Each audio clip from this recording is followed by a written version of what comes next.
Shalom, saudara yang dikasihi Tuhan. Di dalam kitab Roma, pasal yang ke-8, ayat 12 sampai yang ke-17. Jadi, saudara-saudara, kita adalah orang berhutang, tetapi bukan kepada daging, supaya hidup menurut daging. Sebab jika kamu hidup menurut daging, kamu akan mati. Tetapi jika oleh roh kamu mematikan perbuatan-perbuatan tubuhmu, kamu akan hidup. Semua orang yang dipimpin roh Allah adalah anak Allah. Sebab kamu tidak menerima roh perbudakan yang membuat kamu menjadi takut lagi, tetapi kamu telah menerima roh yang menjadikan kamu anak Allah. Oleh roh itu kita berseru, ya Aba, ya Bapa. Roh itu bersaksi bersama-sama dengan roh kita bahwa kita adalah anak-anak Allah. Dan jika kita adalah anak, maka kita juga adalah ahli waris. Maksudnya orang-orang yang berhak menerima janji-janji Allah, yang akan menerimanya bersama-sama dengan Kristus, yaitu jika kita menderita bersama-sama dengan Dia, supaya kita juga dipermuliakan bersama-sama dengan Dia.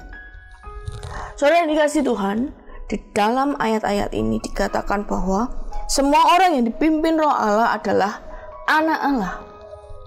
Dan kita tidak menerima roh perbudakan. Roh perbudakan itu membuat kita takut, saudara. Perbudakan itu membuat kita tertekan. Perbudakan itu membuat kita tidak tenang. Tetapi kita menerima roh Allah dan membuat kita, menjadikan kita anak Allah.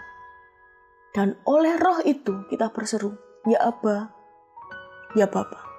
Selain kasih Tuhan, di dalam roh itu ada hubungan kita dengan Bapa kita.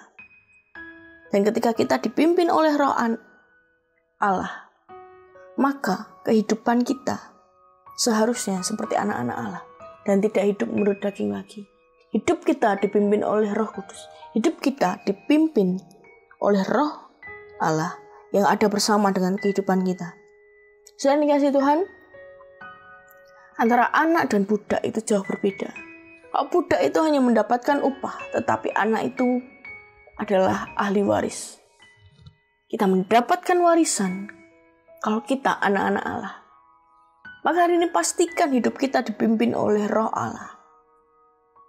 Pastikan benar bahwa kita tidak hidup menurut daging lagi, tapi hidup menurut pimpinan roh Allah, tuntunan roh Allah.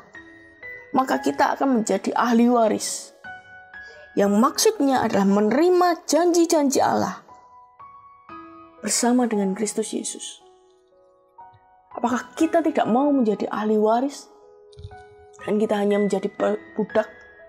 Saudara kasih Tuhan, mari kita belajar hidup dipimpin roh Allah, tidak lagi dipimpin oleh daging yang membuat kita diperbudak oleh daging.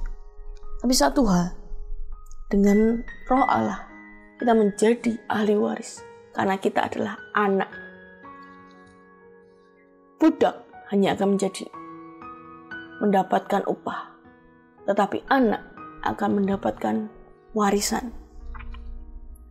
Dan semua itu tergantung pilihan kita, saudara. Apakah kita mau dipimpin dan dituntun oleh roh Allah, ataukah kita dipimpin kedagingan kita?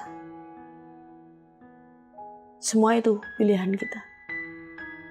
Tapi satu hal, mari kita berusaha dan kita berjalan dengan dipimpin roh Allah, sehingga kita mendapatkan warisan-warisan rohani itu dari Allah, Bapa kita. Tuhan Yesus memberkati.